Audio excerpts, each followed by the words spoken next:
జరిగిన పరిస్థితి అందరికీ కూడా తెలిసిందే. గత చరిత్రలో ఎప్పుడూ జరగని విధంగా ఏకంగా 99% వాగ్దానాలు అమలు చేశాం. ఎప్పుడు జరగలేదు ఆంధ్ర రాష్ట్ర చరిత్రలో కానీ దేశ చరిత్రలో కానీ ఈ మాదిరిగా మేనిఫెస్టో అన్నది ఒక పవిత్ర గ్రంథంగా భావించి అదొక బైబిల్ గాను, అదొక ఖురాన్ గాను, అదొక భగవద్గీత గాను భావిస్తూ టిక్కు పెట్టమని చెప్పి ప్రతి ఇంటికి పంపించి టిక్కు పెట్టమని చెప్పి ప్రతి అడుగుతూ ఆ ప్రతి అక్క చెల్లెమ్మల ఆశీస్సులు తీసుకుంటూ ఆ ఇంట్లో ఉన్న అవ్వాతాతల దీవెనలు తీసుకుంటూ ఏ రోజు కూడా ఈ మాదిరిగా బటన్లు నొక్కడం ఏకంగా 2,70,000 కోట్ల రూపాయలు ఎటువంటి వివక్ష లేకుండా ఎటువంటి లంచాలు లేకుండా ఏ నెలలో ఏమిస్తామో అని ముందే చెప్పి క్యాలెండర్ ప్రకటించి ఆ నెలలో అది తప్పకుండా ప్రతి సంవత్సరం తూచా తప్పకుండా ప్రతి సంవత్సరం అది జరిగేట్టుగా చేస్తూ ఏకంగా 2,70,000 కోట్ల రూపాయల వివిధ పథకాల ద్వారా మాట తప్పకుండా జరగడం కూడా గతంలో ఎప్పుడూ కూడా చూడలేదు, జరగలేదు. ఇవన్నీ కూడా నేను ఏదైతే చెప్తా ఉన్నానో ఇవన్నీ ఎప్పుడూ చూడని మార్పులు, గతంలో ఎప్పుడూ జరగని సంస్కరణలు. విద్యారంగంలో అయితేనేమి, వైద్య రంగంలో అయితేనేమి, వ్యవసాయ రంగంలో అయితేనేమి, సామాజిక న్యాయం అంశంలో అయితేనేమి, మహిళా సాధికారత అంశంలో అయితేనేమి, గవర్నెన్స్ విషయంలో అయితేనేమి ఎప్పుడు జరగని చూడని సంస్కరణలను కూడా తీసుకొచ్చాం. ఇవన్నీ నేను ఏదైతే చెప్తా ఉన్నానో ఇవన్నీ మనం చేసి చూపించి ప్రజల మన్ననలు పొందిన తర్వాతే ఎన్నికలకు వెళ్ళాం. ఎన్నికల్లో ఏమైందో తెలీదు. 5 సంవత్సరాలు కళ్ళు మూసుకుంటే చాలా అయిపోయింది. 5 సంవత్సరాలు మళ్ళీ 2024 నుంచి 2029 కూడా అదే మాదిరిగానే కళ్ళు మూసుకుంటే 2029 కూడా కళ్ళు మూసుకుంటే వచ్చేస్తుంది. ఇవి మనం గుర్తుపెట్టుకోవాల్సిన అంశం ఏమిటి అని అంటే సినిమాలో ఓన్లీ ఫస్ట్ హాఫ్ మాత్రమే అయ్యింది. గతంలో కూడా ఇదే మాదిరిగా పరిస్థితులు ఉన్నప్పుడు కూడా మనం ఏ మాదిరిగా పైకి లేచాము అన్నది కూడా మీ అందరికీ తెలిసిన విషయాలే. నేను ఒక్కటే మీ అందరికీ చెప్తా ఉన్నా, ప్రజల్లో ఈరోజు మనం చేసిన మంచి ఉంది, ఇంటింటికి మనం చేసిన మంచి ఇంకా బ్రతికే ఉంది. ప్రజల్లో ఈరోజు మనం చేసిన పాలన మీద విశ్వసనీయత అనే పదానికి అర్థం ఈ రోజుకి కూడా ప్రజల్లో ఉంది. గడప గడపకు మనం చేసిన మంచి ఇంకా ప్రజల్లో బతికే ఉంది. మరి ఇవన్నీ ఉన్నప్పుడు మళ్ళీ మనం లేయడం కూడా తథ్యం. కాకపోతే కొంచెం టైం పడుతుంది, ఆ టైం ఇవ్వాలి.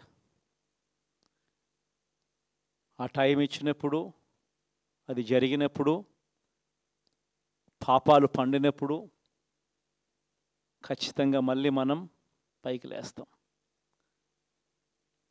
ఈ విషయం ప్రతి ఒక్కరం కూడా గుర్తుపెట్టుకోవాలి. ఎందుకు ఈ మాట కూడా చెప్తా ఉన్నానంటే రాజకీయాలలో అన్నిటికన్నా ముఖ్యమైన అంశం క్యారెక్టర్, విలువలు, విశ్వసనీయత.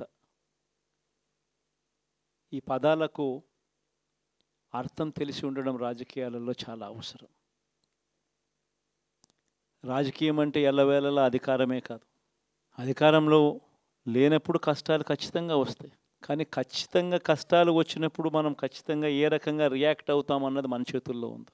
విలువలు, విశ్వసనీయత లేని మనిషిగా రాజకీయాలు చేద్దామా, లేదా కష్టాలు వచ్చినప్పుడు ఆ కష్టాలను ఎదుర్కొని హుందాగా నిలబడుతూ మళ్ళీ 5 సంవత్సరాలు కళ్ళు మూసుకుంటే 5 సంవత్సరాలు అయిపోతాయి, మళ్ళీ 5 సంవత్సరాల తర్వాత మన పాలన వస్తుంది, మన ప్రభుత్వం వస్తుంది, అప్పుడు మళ్ళీ మనమే ఆందోళన ఎక్కుతామన్నది కూడా గుర్తుపెట్టుకొని అడుగులు వేస్తామా అన్నది మనలో ప్రతి ఒక్కరూ కూడా ఆలోచన చేసుకోవాలి.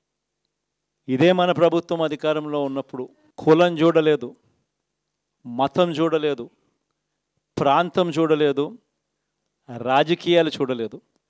చివరికి ఏ పార్టీకి ఎవరు ఓటు వేశారు అన్నది కూడా చూడకుండా ప్రతి పథకము కూడా డోర్ డెలివరీ చేయించాం మనం.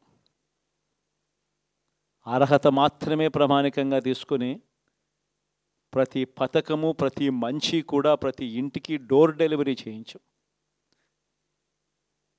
అలా ప్రతి మంచి, ప్రతి పథకము డోర్ డెలివరీ చేసిన ప్రభుత్వం మనదైతే, పాలన మందైతే, ఈరోజు కేవలం వాళ్ళ పార్టీకి ఓటు వేయలేదు అని మాత్రమే,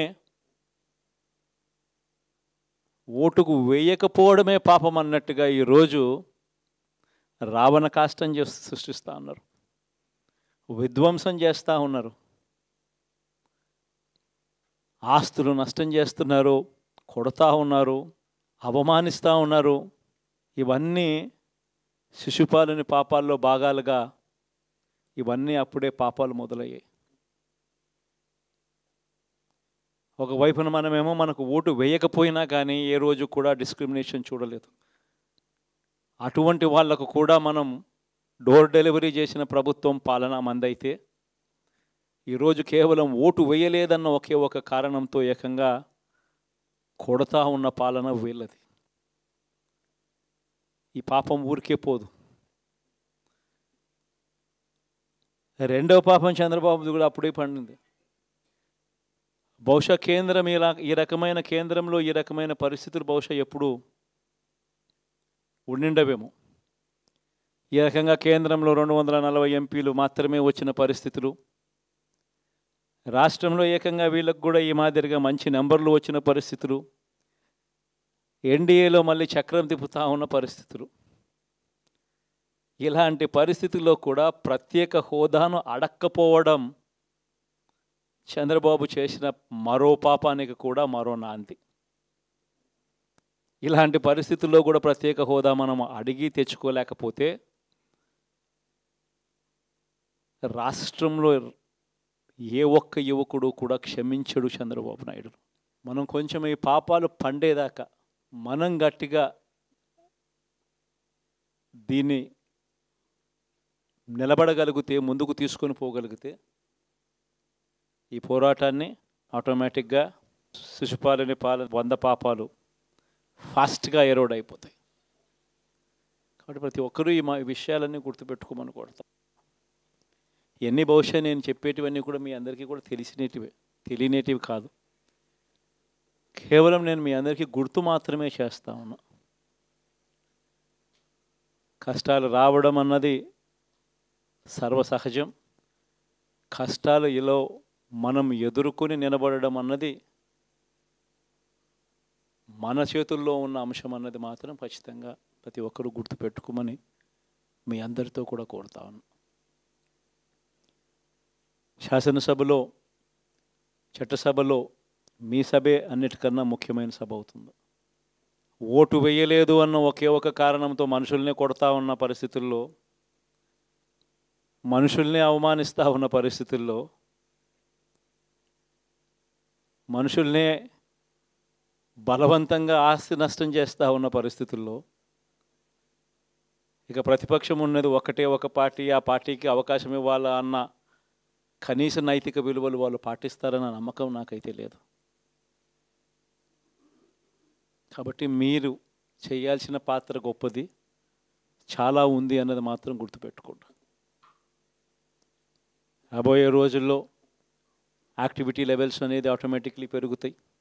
రాష్ట్ర వ్యాప్తంగా ఉన్న కార్యకర్తలందరినీ ఎవరినైతే వాళ్ళు ఇబ్బందులు పెట్టారో ఖచ్చితంగా వాళ్ళందరికీ మనోధైర్యం ఇస్తూ వాళ్ళ గ్రామాలకు వెళ్ళి వాళ్ళకు తోడుగా ఉండే చేసే కార్యక్రమాలు జరుగుతాయి. రాబోయే రోజుల్లో ఇంకా టైం గడిచే కొద్దీ ప్రజల్లోకి వెళ్ళే కార్యక్రమాలు ఇంకా ముమ్మరం అవుతూ పోతాయి. చివరికి ప్రజల్లోనే ఉంటాం. ప్రజలతో కలిసి పోరాడే కార్యక్రమం వేగంగా టైం గడిచే కొద్దీ మనము వేగంగా అడుగులు ముందుకు వేస్తాం. ఒకటి మీ అందరికీ చెప్తా ఉన్నా, ఏకంగా 14 నెలలు పాదయాత్రలు చేశాం. ఆ వయసు ఈ రోజుటికి నాకుంది. ఆ సత్తువ ఈ రోజుటికి నాకుంది. కాబట్టి మీరు మాత్రం ప్రతి ఒక్కరూ గుర్తుపెట్టుకోండి, ఆ టైం వచ్చేదాకా మీ పాత్ర చాలా కీలకం. ప్రతి ఒక్కరూ ఈ విషయాన్ని మాత్రం గుర్తుపెట్టుకొని మీ అందరితో కూడా సవినయంగా వేడుకుంటా ఉన్నాను.